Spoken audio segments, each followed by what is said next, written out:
네, 여러분 반갑습니다. 자, 변리사 2차 과목 민사소송법을 담당할 강사 차상명입니다.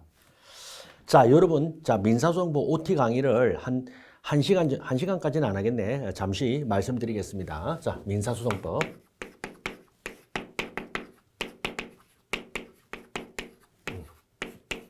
자, 여러분 일단 자, 우리 변리사 시험에서 민사소송법은 대단히 중요합니다. 여러분도 다 아시죠? 뭐 하신 분들도 알고 처음 하신 분들도 익히 들었을 겁니다. 민사소송법이 한마디로 변리사 시험에 당락을 가른다. 맞죠? 합격을 좌우한다. 라고 해도 과언이 아닙니다. 그래서 민사소송법을 잘 치면은 합격이다. 민사소송법을 좀 내가 좀 부족했다 그러면은 좀 그렇죠. 이렇게 민사소송법 굉장히 중요합니다. 굉장히 중요합니다. 자, 우리가 1차에서 민법을 치고 민사소송을 하게 되는데 민사소송법은 굉장히 중요합니다. 그리고 어렵습니다. 그리고 사실 여러분 전통적으로 이제 민사소송법의 시험 과목이 굉장히 많은 시험이 있지 않습니까? 그래서 예를 들어 가지고 변리사 민사소송, 변호사 시험에 민사소송, 법무사 시험에도 민사소송, 노무사, 공인노무사에도 민사소송 이렇게 있는데 변리사 민사소송이 제가 볼 때는 가장 난이도가 높습니다. 진짜 옛날부터 좀 그랬어. 그리고 문제를 툭 냅니다. 굉장히 선제적으로, 굉장히 다양하게. 자, 그래서 여러분, 요 민사소송법은 굉장히 또 잘해야 됩니다. 잘해야 되고. 자, 우리가 문제 나오는 거는 그렇죠. 우리 100점 만점에, 자, 우리가 2일차 1교시에 치잖아요. 2일차 1교시에 120분, 60분에 두 번, 120분 2시간을 줍니다. 2시간. 네. 자, 그리고 이제 문제는 어떻게 나오냐면은, 문제가 1, 2, 3, 4로 나눠지죠. 1, 2, 3, 4. 문 1, 문 2, 문 3, 문 4. 그리고 각각의 문제 1, 문제 2가 30점, 20점, 30점, 20점 이렇게 나오거든요. 문제. 자, 문제 1, 2, 3, 4. 됐죠? 이렇게 나오고 요 문제 1이 이제 보통 30점. 요 30점이 또 뭐다? 10점짜리가 3개씩. 10점, 10점, 각 10점. 그리고 이제 두 번째 20점, 그리고 30점, 그리고 또 20점 해서 이제 총 100점 만점으로 나옵니다. 됐죠? 그리고 요럴 때 보면 이제 20점짜리는 이제 각 20점, 그죠? 각 10점짜리가, 그죠? 이렇게 10점, 뭐 10점. 그래서 이렇게 또 이제 3개 나오고 이렇게 나오겠죠? 자, 이렇게 해가지고, 자, 골고루 다 풀어야 된다. 이 말이죠. 그리고 문제 내는 것도 전방위적입니다. 정말 그래. 제가 볼 때 전방위적으로 냅니다. 그래서 어느 특정한 부분을만 내는 게 아니라, 그죠? 그러니까 소문을 따지자면 전체 뭡니까? 예, 뭐 3인인 6회가 한 10문제 정도 전체, 그죠? 쫙 뿌려가지고 낸다, 이 말이죠. 골고루 냅니다. 골고루. 그리고 예, 수준도 높고, 난이도도 제법 높게 냅니다. 자, 그러나 이제 뭐 강의를 따라오고 제 강의 듣고 그다음에 여러분이 공부를 제대로 하면 남이 쓰는 만큼만 쓰면 되는 거죠. 남이 쓰는 만큼만 쓰면 됩니다. 남이 쓰는 만큼 쓰면 되고 어쨌든 간에 쓰는 연습을 게을리하지 말고 그다음에 잘 외우시고 그러니까 기본적으로 변리사 시험을 준비하는 여러분들의 자질은 있잖아요. 인적 자질은 굉장히 높더라고요. 높아요. 예. 특히 이제 이공계 굉장히 로직이죠. 그러니까 민사소송하고 좀 맞아요. 근데 이제 쓰는 연습을 게을리하지 말아야 될 것이다. 자, 그럼 이제 처음 개념을 잠깐 보겠습니다. 우리가 민사소송이랄 때 이제 민사란 말과 소송이란 말이 나오는데 민사는 뭐냐면 개인 간의 문제를 말해요. 개인 간의 문제, 사인 간의 문제, 사인 간의 문제, 사인 간의 분쟁, 개인 간의 문제. 자, 이게 여러분 어디와 대비되냐면 형사라든가 행정하고 대비되는 말이야. 행정 관계는요, 행정소송, 행정법 관계는 국가와 국민이죠. 국가와 국민. 그리고 형사소송도 뭐죠? 그렇습니다. 우리가 형사처벌을 하는 문제죠. 형사처벌. 형벌을 부과하는 절차. 형벌을 부과하고 범죄를 규명하고 형벌을 부과하는 절차가 바로 형사소송인데 요 민사라는 거는 요겁니다. 개인 간의 개인 간. 그러니까 대표적인 예를 들자면은 갑이 을에게 돈을 빌려줬는데 을이 갚으면 되는데 안 갚죠. 그래서 법원의 도움, 예, 이 소송이라는 거는 법원의 도움을 받아가지고 권리를 구제하고 분쟁을 해결하는 절차 이 말입니다. 법원의 도움을 받는다. 이게 소송은 법원의 도움이죠. 법원의 힘을 빌린다 이 말이죠. 소송은 법원의 힘을 빌린다. 자, 민사라는 거는 개인 간의 문제. 자, 그래서 개인 간의 문제가 법률 문제가 생겼을 때 사인 간, 개인 간의 법률 문제, 권리 의무 발생 관계, 법률 문제가 생겼을 때 법원의 힘을 빌려서 문제를 해결. 됐죠? 문제를 해결한다. 권리를 구제하고 그리고 분쟁을 해결한다. 이 뜻입니다. 자, 그걸 규율하는 법이 민사소송법이라는 거죠. 민사소송법. 자, 여러분 이제 민법이란 게 뭐냐 그러면은 보통 실체법이라 그러잖아. 민법은요. 권리 의무를 발생, 변경, 소멸과 관련된 게 민법이에요. 민법, 실체법은. 대표적으로 권리의 발생. 그래서 민법은 권리의 발생이라 그래. 권리의 발생에 관한 거. 그 다음에 민사소송은요, 권리를 확정하는 거예요. 확정한다고, 확정시키는 절차가 민사소송이에요. 민사소송. 그 다음에 집행은 권리를 실현한다 그래. 권리를 실현. 그래서 권리의 발생, 권리의 확정, 권리의 실현. 이게 바로 뭐다? 민법, 민사소송, 민사집행. 이렇게 구분됩니다. 됐죠? 이렇게 구분돼요. 자, 그래서 민사소송법은 그런 거다. 이렇게 보시면 되고. 예.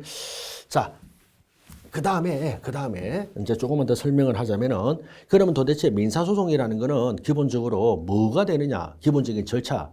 민사소송법은 절차법이라고 그러죠. 절차법. 그러면 절차라는 건 어떻게 되느냐 이 말이죠. 절차라는 게 이런 겁니다. 애초에 이제 소를 제기하고, 그 다음에 변론을 하게 돼요. 이런 말을 써. 소제기 변론. 그리고 이제 판결해요. 판결.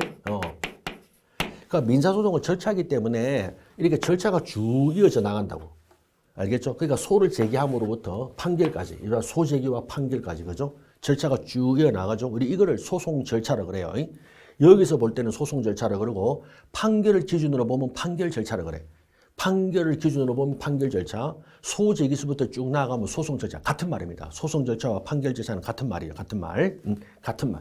자, 그러면 이제 민사소송법에서 소를 제기한다. 그리고 변론을 한다. 자, 변론이란 건 뭐냐면은, 당사자가 아까 말했죠. 법원이잖아, 법원. 법원 힘을 빌리죠. 법원에 모여가지고 당사자, 원피고 당사자가 법원에 모여서 떠드는 거를 말합니다. 떠드는 거. 떠들다가 변론이야.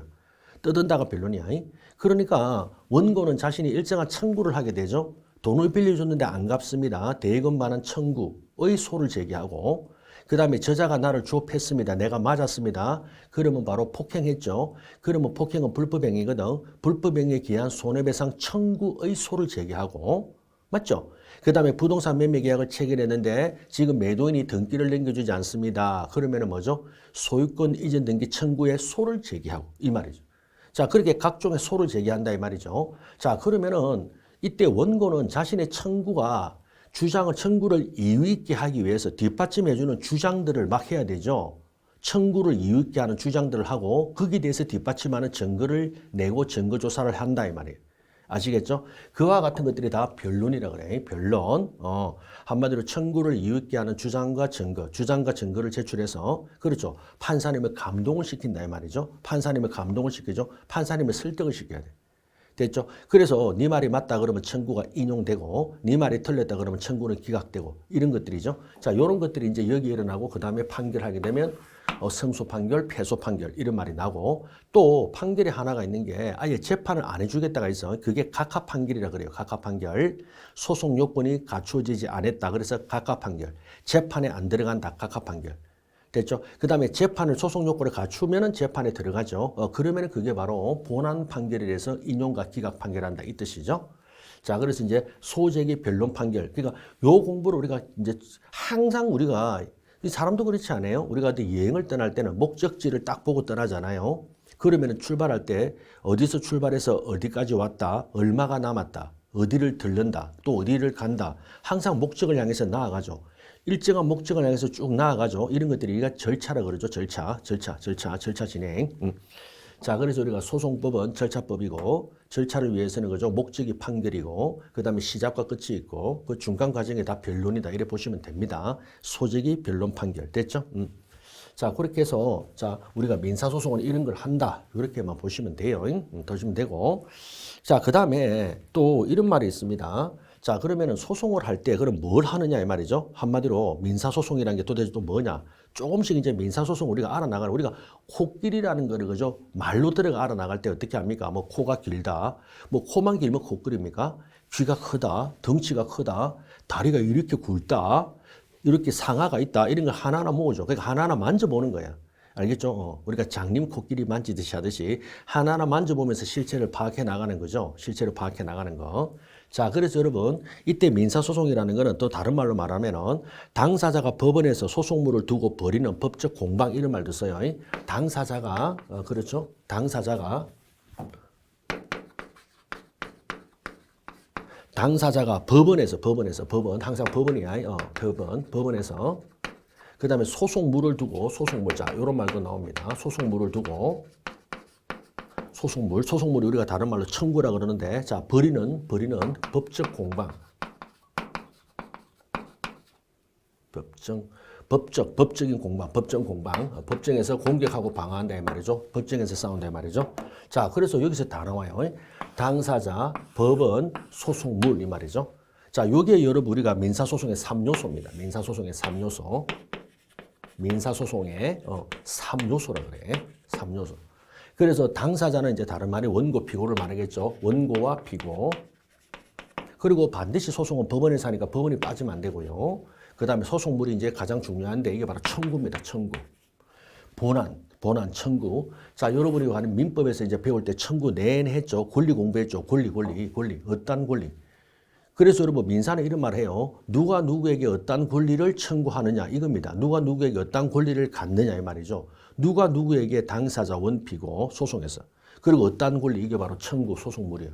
이 소송물이 바로 심판의 대상입니다. 쉽게 말하면 심판의 대상.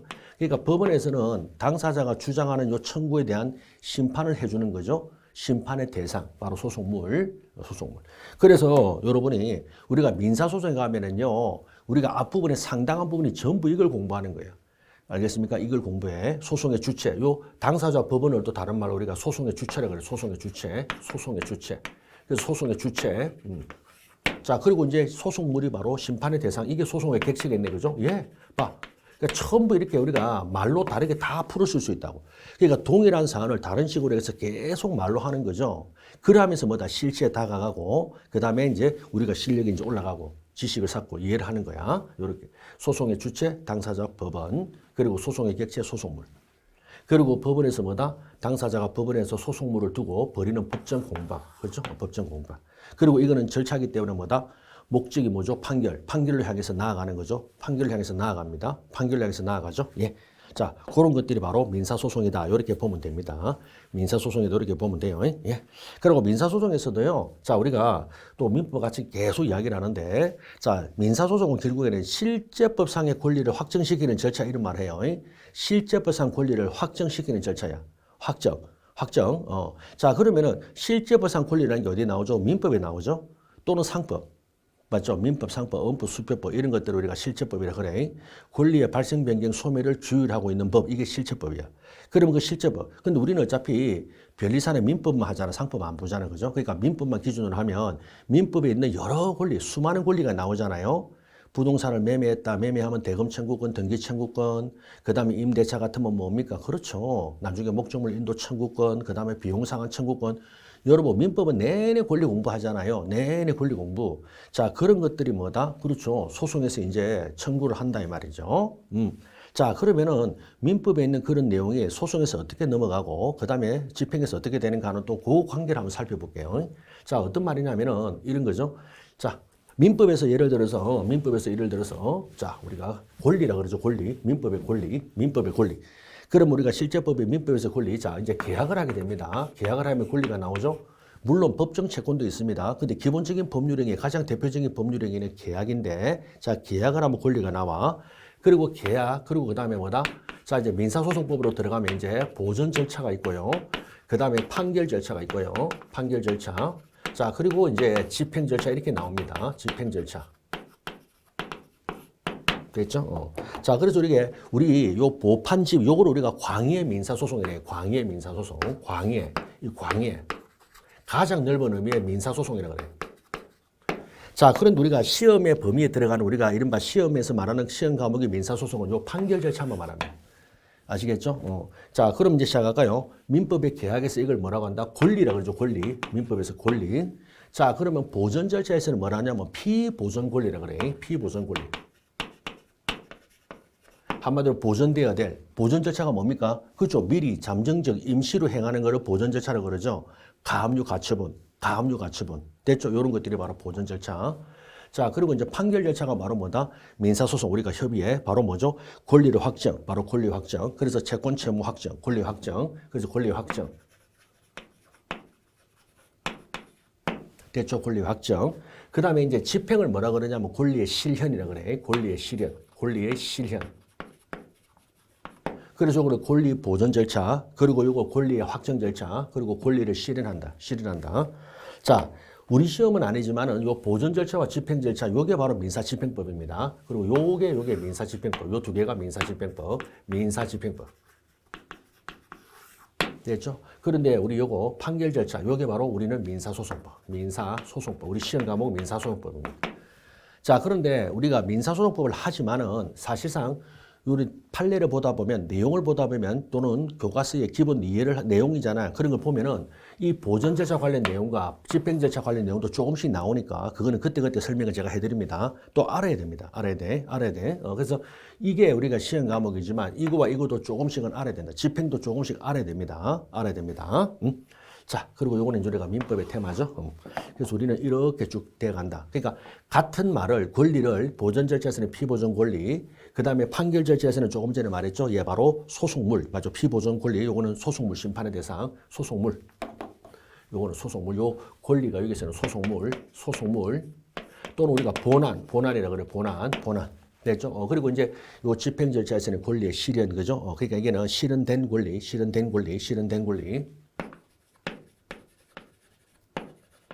됐죠? 자, 그러니까 제가 우리 집에서는 뭐죠? 그렇죠. 제 아내는 저한테 여보라 그러고, 그죠? 남편. 그 다음에 제 딸한테는 아빠. 그 다음에 이제 뭐 밖에 나올 때, 그죠? 일반 사람일 때는 이름을 부르고 차상명 씨. 학원에서는 이제 선생님, 강사. 그죠? 이렇게 부르잖아요. 같은 사람은 달리 부르죠. 이것도 마찬가지야. 이것도 시간적 진행에 따라서 이렇게 달리 부른다고. 권리, 피보전 권리, 소송물, 실현된 권리. 됐죠? 이렇게 부른다, 이 말이죠. 그리고 우리는 지금 요거 여기 시험 과목이지만은 요거와 요거도 곁들여서 일정 부분을 공부를 같이 해야 됩니다. 그래야 이해가 돼. 예. 자, 그렇게 이제 좀 했고. 자, 그 다음에 이제 보면은, 자, 사실 우리가 민사소송 하다 보면은 가장 중요한 핵심적인 이 기둥이 두 개가 딱 있습니다. 그러니까 민사소송은 뭘 하냐 그러면 변기다 이러면 돼요. 이 변기. 민사소송의 2대 축이라 그래. 2대 축. 민사소송의 2대 축. 자, 이게 바로 변론주의와 기판력이야. 변론주의와 그리고 기판력. 이름 말이에요. 기판력. 물론 이 두 개 중에서 더 중요한 건 이겁니다. 기판력. 자, 그리고 이제 변론주의. 자, 요거 변론주의. 아까 소재기하고 변론이랄 때 있죠. 예, 그 변론인데, 자, 그것도 의미가 조금씩 왔다 갔다 해요. 자, 요 변론주의라는 게 뭐냐면은 소송에서는 반드시 뭐다? 당사자가 주장한 것만 법원이 판단합니다. 당사자가 주장한 것 또는 당사자가 제출한 증거만 법원이 판단합니다. 당사자가 주장하지 않고 제출하지 않은 증거는 법원이 판단하지 않습니다. 됐죠? 그걸 우리가 변론주의. 그리고 이걸 보통 내용으로 말할 때는 소송 자료의 수집 제출 책임을 당사자에게 맡긴다 이런 말이에요. 소송 자료가 바로 주장과 증거거든.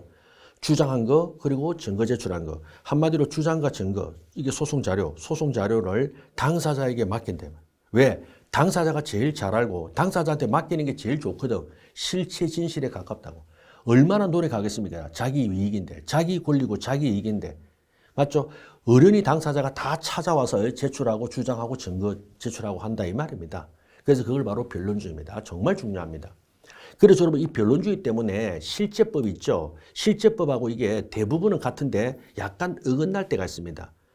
자, 실제법에서는 잘 봐요. 이런 말이에요. 자, 굉장히 중요한 사고방식인데 중요한데. 자, 실제법에서 여러분이 채권을 소멸을 배웁니다. 변제 파트에. 그러면 실제법에서 민법에서 변제는 채권 소멸 그러죠. 변제는 채권 소멸 그래. 변제, 상계, 채권 소멸이래. 그럼 이게 소송에서요. 변제라는 사실을 주장하면 채권이 소멸된 겁니까? 아니에요. 이게 소송이야. 자, 한마디로 피고 채무자는요.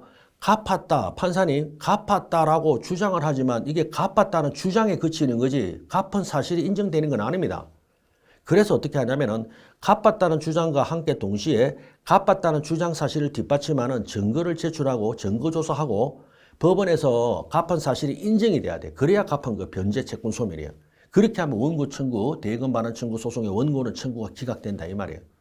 이제 아시겠죠? 그러니까 갚았다고 하는 게 민법에서는 실제법의 민법에서는 변제가 채권 소멸인데 실제로 갚았냐 아니냐는 걸 모르는 거야. 소송에서는요. 그게 뭐다?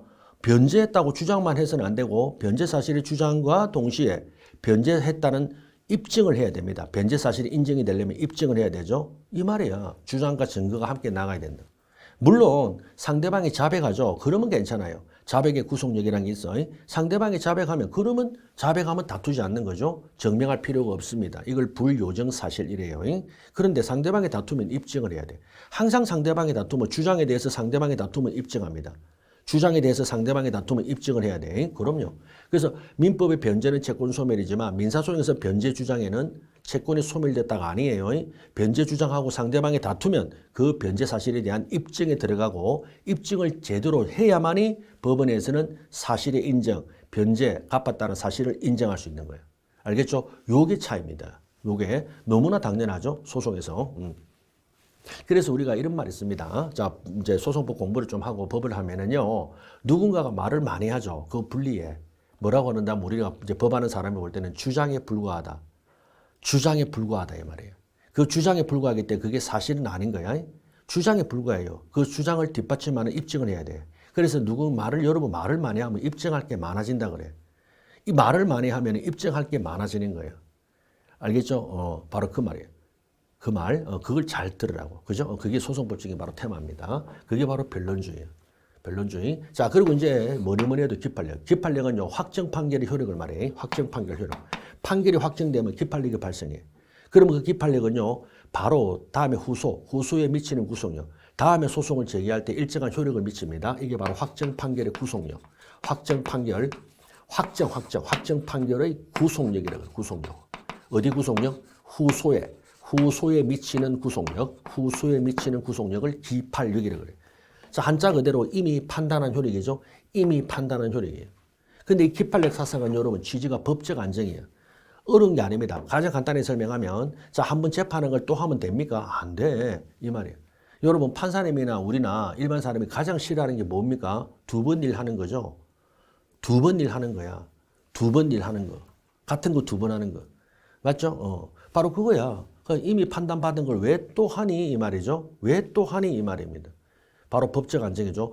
여러분, 만약에 한번 판결이 난 걸 다시 하다 보면 어떤 일이 생기죠? 소송 경제 반하죠. 경제, 시간하고 돈이 또 들죠. 두 번째 더 중요해. 만약에 전소 판결과 모순되는 판단이 나오면 큰일 납니다. 판결의 모순 제촉 방지. 여러분, 한 달 전에 소송에서는 인용인데 똑같은 걸 이번에 했더니 기각이야. 황당하죠? 황당하죠? 아니, 한 달 전에는 있다. 지금은 없다. 아니, 권리가 있으면 있고 없는 건 없는 거지. 있다, 없다. 황당하죠? 이게 바로 기판력 사상이야. 법적 안정. 법적 안정. 그래서 여러분, 이걸 아셔야 됩니다. 기판력은요, 실제 사실은 권리가 있냐 없냐 그대로 맞아질 수 있어. 실체법하고 똑같이. 그런데 일정 부분에서는 어긋납니다. 다시 말하지만. 왜 그렇죠? 아까 말했잖아. 변론주의 때문에. 그러니까 변론주의하고 섞여버리기 때문에 자, 갚았는데도 주장하지 않죠. 안 갚은 게 되는 거야. 소송에서는. 갚았는데도 주장하지 않으면 안 갚은 게 되는 거야. 그러면 원고 청구 인용, 피고 청구 기각. 피고는 이제 자기가 패소하게 되죠. 이 말이에요. 그러면 여러분 갚았는데 하늘이 알고 땅도 알아. 그런데 갚았다는 사실을 주장도 안 하고 입증도 안 하면 안 갚았다고. 갚은 사실이 인정이 안 된다고. 그래서 어긋난다고. 그리고 만약에 확정이 되죠. 확정이 되면 다시 뒤집을 수 있다. 없어요. 원칙적으로. 물론 굉장히 예외적으로 재심이라는 게 있어요. 예. 확정 판결을 뒤집는 거. 기판력을 취소시키는 게 재심이야. 재심. 됐죠? 재심. 근데 그거 재심은요. 굉장히 드뭅니다. 그리고 재심 우리가 종문에 보면요. 법에 반드시 규정된 11가지 재심 사유에 요것만 재심이 돼. 아무거나 재심이 되는 게 아닙니다. 알겠죠? 그렇기 때문에 우리 기판력이 그렇게 굉장히 무서운 거예요. 그 조금 전에 다시 예를 들면 자, 원고 갑이 돈을 빌려줬는데 피고 채무자에게 대금 반환 청구 소송을 했어.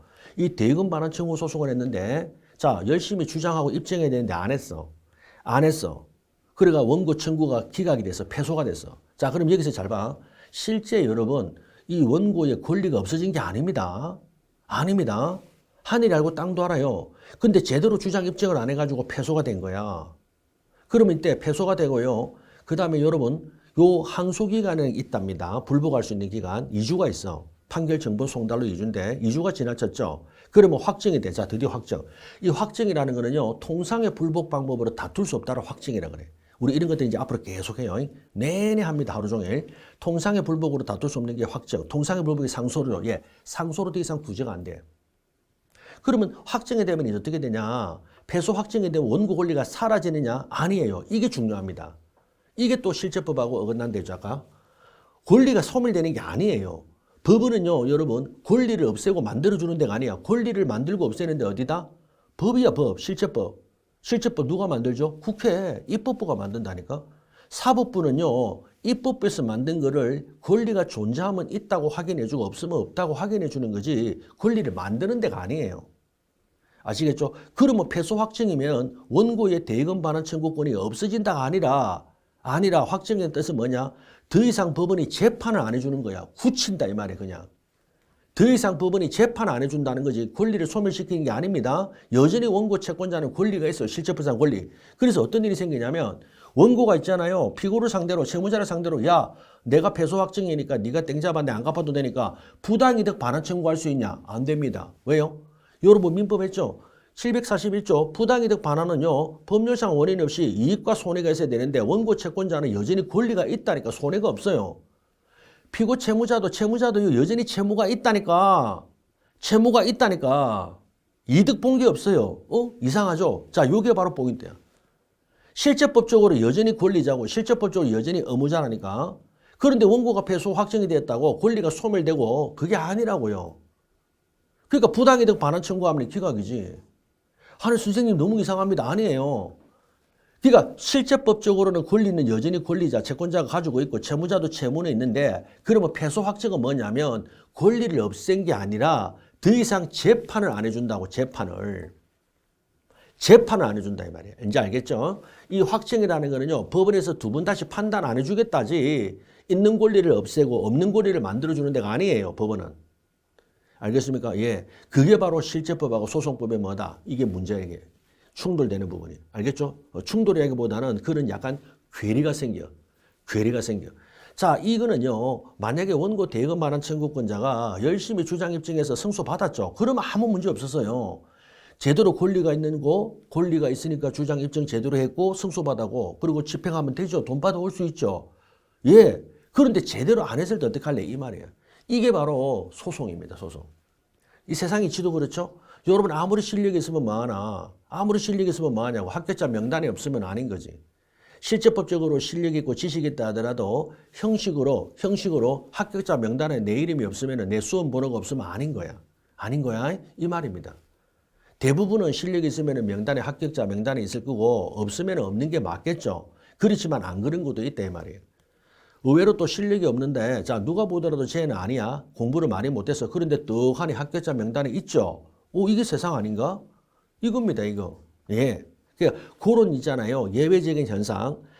이 좀 바뀌었달까? 걸릴 사람이 떨어지고 떨어질 사람이 걸렸다. 이렇게 좀 바뀌는 현상이 소송에서는 한 번씩 있다고요. 이거는 왜냐하면은 요거다. 변론주의 때문에. 그리고 이제 기판력. 됐죠? 요겁니다. 그래서 기판력 사상은요. 법적 안정이야. 말 그대로 두 번 다시 재판 안 해주는 거예요. 그냥 한 번 확정이 되면은. 동일한 사안에 대해서. 알겠죠? 이렇게 기본적으로 아시면 됩니다. 물론 플러스 몇 개가 더 있지만 그거는 이제 공부할 때 하고 기본적으로 확정. 이런 의미야. 확정. 됐죠? 그래서 굉장히 무서워. 우리가 소송에서 민사소송, 형사소송에서 확정 판결이라면 굉장히 무서운 거예요. 더 이상 재판 안 해주는 거예요. 하늘이 알고 땅도 알고 권리가 있죠. 그래, 네 말이 맞죠. 판사님 한번 들어봐 주세요. 안 들어줘. 한번 확정하면.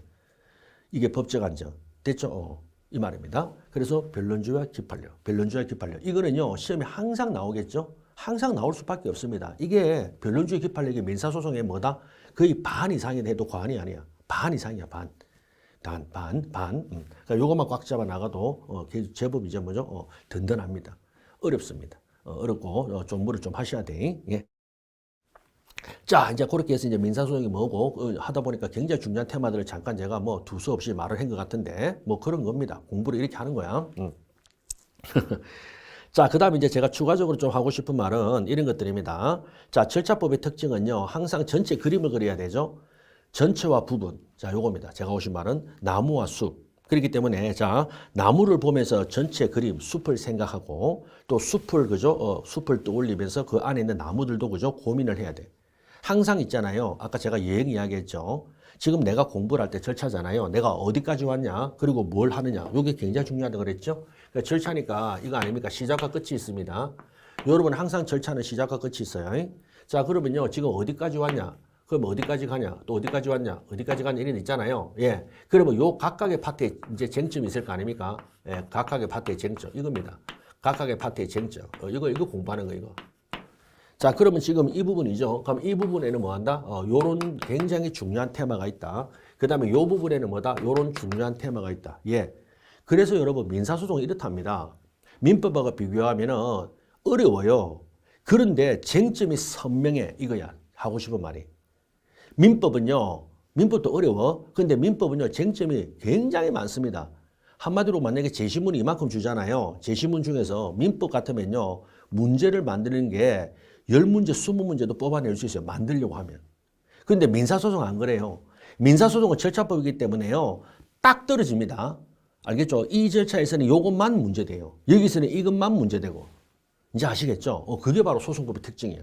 그러니까 처음에 여러분이 내용을 이해하고 내가 숙지할 때까지 시간이 걸리지 한 번 잡으면은요, 더 없습니다. 더 없어요. 우리 보통 이런 말 해. 민사소송법 같은 경우는 절벽이래, 절벽. 그러니까 올라갈 때 힘들어. 근데 올라가면 평지야. 그 다음에 요거 세 판례, 판례 몇 개 말면 돼. 이게 힘들어. 여기까지 올라가는 게. 그래서 여기서 이제 드랍을 하거나 여기서 떨어지거나 여기서 이제 하고 힘들다. 이거야, 이거. 그러니까 참고 요까지만 하잖아요. 그러면 이제 끝난 거예요. 더 할 게 없습니다. 정말 쉬워.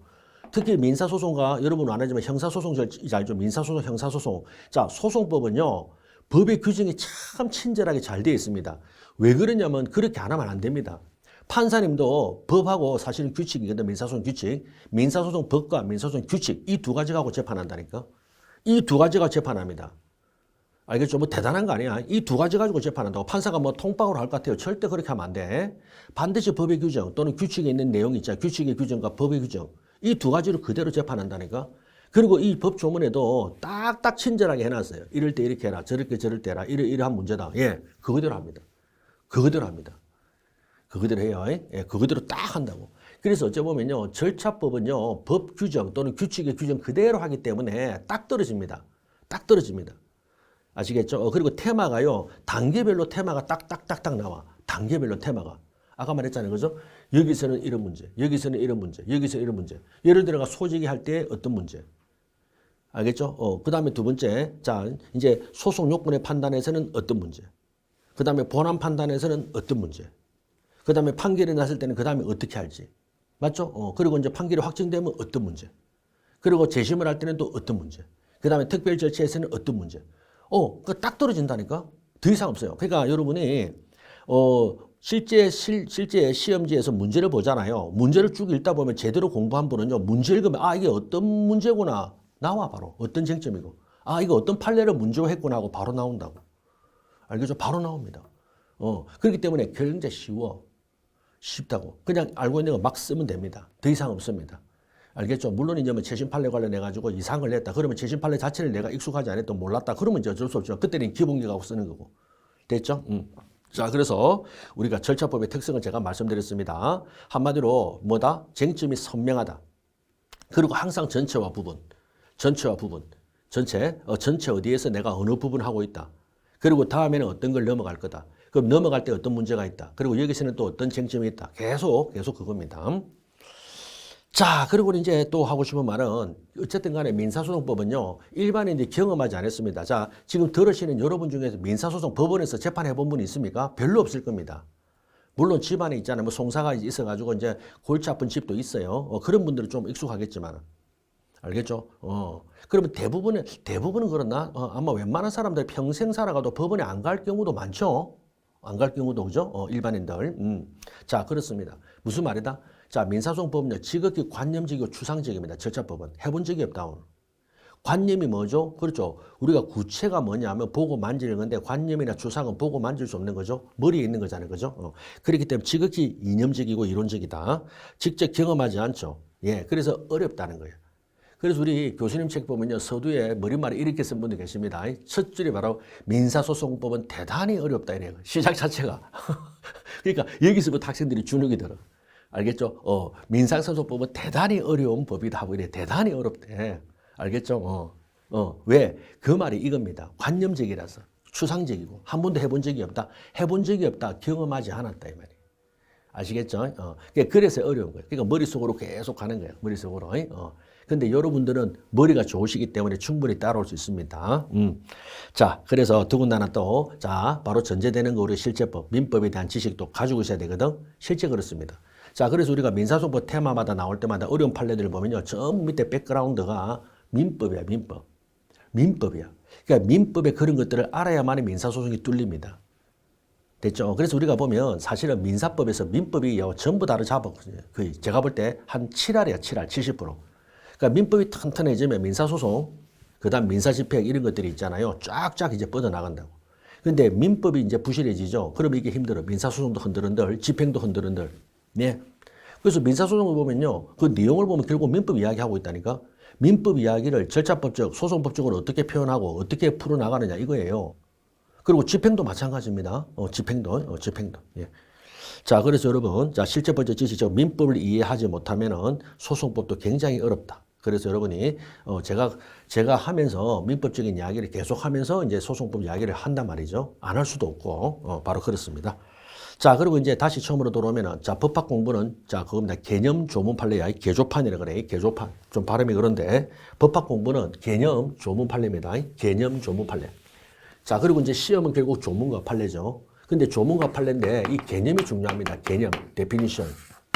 자, 우리는 개념법학이라 그래. 자, 독일법을 개수해서 개념법학. 우리는 대륙법계 독일법 쪽이거든요. 그래서 개념법학이야. 개념법학.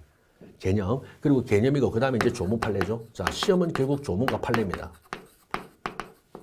됐죠? 시험은 조문과 판례. 자, 그렇기 때문에 이제 판례가 이제 보통 문제화돼요.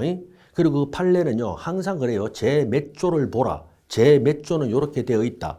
그런데 이러한 사실이 있다. 그리고 그 사실을 조문에 이제 포섭하죠. 이렇게 해서 이제 결론을 내잖아. 그죠? 이제 항상 그런 식으로 구성이 돼. 조문 판례. 됐죠? 조문 판례. 자, 그리고 이제 판례 없는 거는 시험에 안 된다고 보면 됩니다. 우리 국가시험에서. 그냥 이론만 막 물어보는 건요, 거의 안 됩니다. 다 판례 사안을, 그죠? 그대로 냅니다. 대부분은. 그리고 또는 각색하거나. 아니면 또는 이제 간단하게 하거나 간소화시켜서. 알겠죠? 간단 사례로. 어쨌든 판례야. 자, 그렇습니다. 자, 그래서 이제 기본적으로, 자, 수험 지식을 쌓으려면 첫 번째 이제 개념에 대한 이해, 그리고 이해를 정리해야 돼요. 이해, 정리, 암기. 그렇죠? 그래서 이제 결국에는 우리가 또 요 구체적으로 공부하는 방법이 이해하고 정리하고 암기합니다. 뭐 항상 이거죠? 자, 그러면 여러분 이제 선생님 암기하고 이해하고 어느 게 중요합니까? 이건 넌센스야. 어느 게 중요하다가 아니라 함께 가는 거야.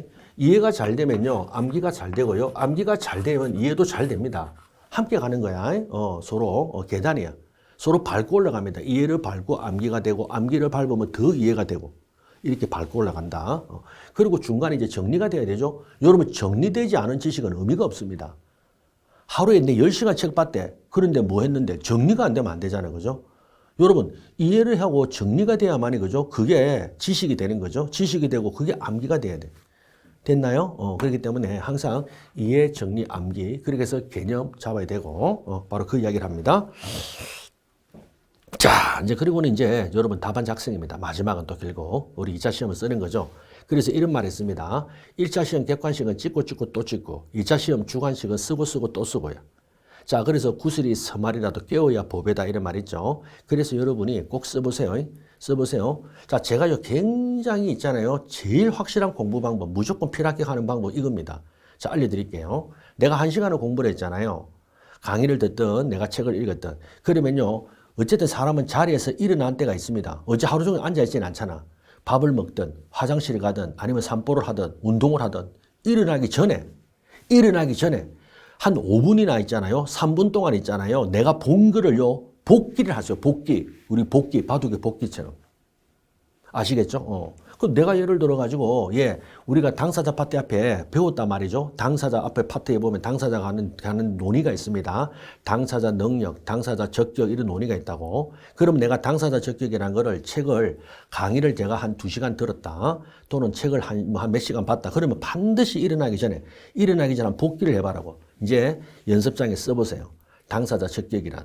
관련 판례 뭐가 있더라? 걸쩍걸쩍. 맞죠? 이런 걸 자꾸 써보시라고. 굉장히 괴롭고 힘듭니다. 고통스럽다고. 근데 해보시라고. 그러면 실력이 어마어마하게 늡니다. 어마어마하게 는다. 그 전부 내 거야. 현찰이에요, 현찰. 무슨 말이냐면 책을요, 한마디로 그냥 보는 거야. 오랫동안 보는 거야. 줄치고, 이딴에, 그렇다네, 한다네, 이딴에, 그렇다네, 한다네. 그리고 한 3시간 봤다. 어우, 많이 했네. 하고 일나서 밥 먹고 들어와가 또 앉아가지고, 또 다음 강의 듣고 책 보고 이랍니다. 또 2시간 했다. 또 일납니다. 어우, 많이 했네. 그러면요, 잘 안 남아. 그리고 하다 보면 남겠지, 하다 보면 외우겠지, 아니야. 외워야 외워지고, 이겁니다. 바꿔야 됩니다. 그래서 자리에 일어나기 전에는 무조건요, 5분이든 3분이든 좋아요. 무조건 자기가 공부한 게 뭐지 하고 써보세요. 이런 연습을 자꾸 하면요, 천하무적입니다. 그리고 반드시 걸립니다. 왜요? 다른 사람은 그래 하지 않으니까. 여러분, 다른 사람 안 하는 걸 내가 했죠. 그래서 내가 되는 거야. 나는 되는 거예요. 여러분, 이겁니다. 달라야 되겠죠? 똑같이 하면 되겠습니까? 될 수는 있겠지. 우연에 맡기는 건데. 그래서 그런 방법이요. 제가 볼 때는요. 가장 힘들고 그렇지만 가장 퍼펙트한 방법이에요. 안 됩니다. 해보세요. 진짜 힘들어. 힘들어. 정말 힘들어. 사람은 있잖아요. 불편한 걸 오래 못 하거든. 그래서 어느 순간에 그죠. 옛날에 하던 대로 편한 대로 방식대로 가게 됩니다. 근데 그거를 깨고 내가 해보죠. 그러면요. 여러분 초단기 합격이에요. 이런 공부를 한 달만 해보세요. 얼마나 무서운가. 무섭겠죠. 무섭다니까. 2달 딱 이걸 해보라고. 어마어마하게 무서워요. 알겠죠? 그러니까 다른 사람 2달하고 내가 이런 식으로 2달 한 거하고는요. 하늘과 땅 차이입니다. 하늘과 땅 차이. 그래서 한번 그렇게 답안 작성 연습을 일어나기 전에 한번 해보시라. 됐죠? 해보시라. 굉장히 좋습니다. 굉장히 좋습니다. 자, 뭐 그렇게 제가 할 수 맞드렸고 이제 자 마치면서 하는 말은 뭐냐면은 제가 이런 말을 잘하는데 수험 방법이 어떻게 됩니까 하면은 이겁니다. 꾸준한 거예요. 꾸준한 거. 그래서 자신감. 그럼 자신감 어디에서 나오는가? 꾸준한 거예요. 꾸준하게. 꾸준하게. 매일매일 계획적이고 반복되게 꾸준하게. 꾸준한 자기 생활 관리를 잘하죠. 그러면은 자신감이 생깁니다. 저절로. 어제 공부를 했으니까 오늘 하고 오늘 한 게 있으니까 내일도 할 수 있습니다. 근데 어제 안 하면 오늘 못 하고요. 오늘 못 하기 때문에 내일도 못 합니다. 알겠죠? 그래서 꾸준한 자기 관리, 꾸준히 해야 돼. 수험생이 가장 안 좋은 게 잘할 때는 이만큼 하고 안 할 때는 푹 쉽니다. 잘 되는 날은 뭡니까? 그렇죠. 18시간 했다. 밤을 샜대. 허무해야죠. 근데 이틀 동안 뭐 쓰러졌다. 그 다음에 다른 짓 했다. 그러면 폭삭. 이래 안 돼. 그래서 꾸준하게. 됐죠? 그러니까 보통 수험가에서 말하는 게 하루에 9시간. 월요일에서 금요일까지. 그리고 9시간은 오전 오후 3시간 곱하기 3. 맞죠? 3시간 하루에 9시간. 자, 월요일에서 금요일. 토요일은 반만 해도 됩니다. 4시간 또는 5시간. 그리고 일요일은요, 그냥 푹 주무시고 맛있는 거 드시고, 그 다음에 뭐 영화도 보고 친구도 만나고, 좀 쉬라고. 자기 몸을 풀어줘야 돼. 그리고 이제 자기 전에 2시간이나 1시간을 하세요. 왜? 이게 뭐냐? 하루 종일 안 해버리면 다음날 오전에 힘들어져. 갑자기 우리가. 그래서 자기 전에 밤늦게 1시간 또는 2시간을 좀 책을 보시라고. 그래야 다음날 오전부터 바로 할 수 있다고. 알겠죠? 다음날을 위한 아이들링, 워밍업이야. 다음날을 위한 워밍업 1~2시간. 됐죠? 자, 그렇게 해가지고 하시면은 무조건 걸립니다. 무조건 걸립니다. 알겠죠? 그리고 답안 쓰는 연습도 판례 우리가 말하죠. 이른바 키워드라 그러자는 거죠. 한마디로 판례에서 키워드, 중요 의의들을 중심으로 해가지고 걸쩍걸쩍거리세요. 그럼 그게 들어가면 점수가 다 줘요. 생각해봐요. 키워드가 들어가 있는데 이 판례를 썼겠지 하지 키워드를 썼는데 딴소리 할 일이 있나? 이 말이에요. 아시겠죠? 그래서 자꾸 써보시고 그 다음에 하시면 되고 그 다음에 자신감. 그리고 자기를 속이지 않는 거. 그죠? 자기를. 우리가 이런 말 합니다. 누군가가 남을 속이면요. 그렇게 화를 냅니다. 저 사기꾼이다고, 저 나쁜 놈 하죠? 그런데 과연 자기를 제일 많이 속이는 사람이 자신 아닐까? 자기가 자기를 제일 많이 속이죠. 기만하고, 타협하고. 그러니까 이런 걸 좀 줄이라고. 안 될 수는 없어요. 전혀 없을 수는 없잖아. 그죠? 예. 그러니까 자신을 속이지 않고, 그죠? 타협하지 않고, 적절한 선에서. 막 그렇게 해서 처음에 계획한 대로 한번 꾸준히 나가면은요. 반드시 됩니다. 그리고 반드시 돼요. 그리고 합격은 여러분 우리가 민법에서 말하는 그죠? 그렇죠. 여러분이 이미 뭐다? 해제. 여러분은 가지고 있다고. 해제 조건입니다. 가지고 있다니까. 스스로 놓치면 않으면 드랍. 스스로 놓치면 않으면 합격은 거머쥐고 있다고. 그러니까 시작이 반이다 말이 그 말이에요. 그러니까 지금 이 강의 OT 이 강의를 들으시는 분들은 이미 합격에 다가선 분이야. 이 잡고 있다고. 이거를 뭐죠? 시험 칠 때까지 놓치지 않으면 된다고. 내가 손을 놓치지 않으면 된다고. 꽉 잡고 있으니까. 하다 보니까 합격이 아니고 합격은 했어. 자질이 충분해요. 다만 내가 손을 놓치지 않으면 돼. 맞죠? 네. 예, 그렇게 하시면은 충분하고, 예, 요 정도 하면은 좀 생각보다 많이 했네. 많이 했는데, 요렇게 하고, 그 다음에 또, 추가적으로 제가 또 공부를 하거나 진도 나가다가 또 좋은 이야기, 그 다음 관련된 이야기를 한번 설명도 드리고, 그 다음에 민사소송은 제가 자부합니다. 대한민국 넘버원. 그러니까 민사소송법을 많이 아시는 분은 더 많겠죠. 뭐 대법관도 계시고 학교 교수도 있고 다른 또 강사도 많잖아. 그런데 설명이에요, 설명. 설명. 알겠죠? 예. 이렇게 재밌게 설명하고 하는 거는 제가 여러분 자부합니다. 타고났어. 저는 떠드는 거는요, 정말 재주가 좋습니다. 그래서 차상면 강의는 지루하지도 않고 재밌습니다. 재밌어. 진짜 재밌어. 재밌고 또 유익합니다. 들어보면요, 제가 관련되면서 이제 세상 돌아가는 이야기하고 다 소송법적 이야기를 하면서 제가 계속 이제 얘기해 드릴 텐데 굉장히 다른 사람보다 많은 이야기를 합니다. 또 말도 빨라. 말이 좀 빨라서 아마, 이 강의 내용도 좀 풍부하고 많을 텐데 어쨌든 들으시라고. 들으시면 재미도 있고, 굉장히 도움됩니다. 아주 도움되니까. 막 그거 하나는 제가 개런티 해드리겠습니다. 합격합니다. 여러분은 반드시 합격하고 합격해야 됩니다. 합격해야 됩니다. 됐죠? 보통 우리가 전쟁하고 시험이 똑같은 게 비슷한 게 딱 있죠. 전쟁하고 시험의 공통점은요. 짧은 시간에 어마어마한 비용이 들입니다. 물자를 투입합니다. 그리고 반드시 이겨야 됩니다. 합격해야 됩니다. 전쟁에서 패하면요. 아무 의미 없습니다. 노예가 되거나 죽거나 비참합니다. 시험도 마찬가지입니다. 마찬가지입니다. 예. 그러니까 여러분이 시험이라는 걸 적어도 임했으면은 무조건 걸리고 볼 일입니다. 무조건 걸리고 볼 일입니다. 무조건 걸리고 볼 일이고, 두 번째는 이거 안 되면 다른 것도 못 합니다. 중간에요. 절대 바꾸지 마시고 드랍하지 마세요. 아, 내가 힘들다. 아, 이거 말고 다른 거. 아니야. 내 다른 건데 이거 못하죠. 다른 거 잘할 것 같아. 천만에 만만해.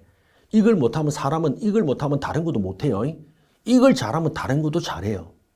해내야 됩니다. 해낼 수 있습니다. 알겠습니까? 제가 여러분에게 큰 도움 되고 반드시 합격시켜 드리겠습니다. 드리겠습니다. 됐죠? 예. 자, 이것으로, 자, 우리 민사소송법 변리사 가장 중요한 과목 중 하나, 변리사 2차선 민사소송법 OT 마치겠습니다. 자, 그러면 기본 강의 때 뵙도록 하겠습니다. 여러분, 감사합니다.